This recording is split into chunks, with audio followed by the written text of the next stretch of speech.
sebuah SMS, tidak lain adalah untuk mendampingi kami untuk mendaftar. Walaupun kami di PBB kemarin sudah mendaftar, hari ini kami bersilaturahmi menyatakan komitmen kami dan sekaligus terima kasih kami terhadap PBB yang telah mendampingi kami selama 3 tahun dari usungan di 2013. Nah, tentunya kita berharap usungan ini juga bisa dilanjutkan.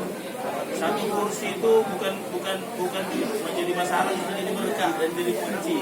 Betul. Jadi kunci sebuah usungan dan dukungan partai terhadap kandidat.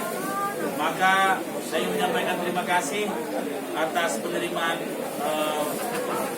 pendaftaran kami kemarin. Hari ini kami memberi janji untuk bersilaturahim, dan saya kira saya tidak terlalu asing di tempat ini, karena ini adalah partai mendukung saya pada saat yang lalu. Maksami. Kalau tahun lalu kita mengusung 2 kali tambah baik, saya kira kalau PBB mengusung bersama-sama kami, insya Allah PBB juga 2 kali tambah baik.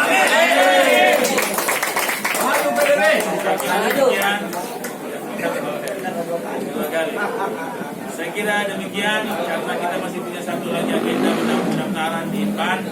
Izinkan saya Pak Ketua, masih pilih foto barangkali tidak terlalu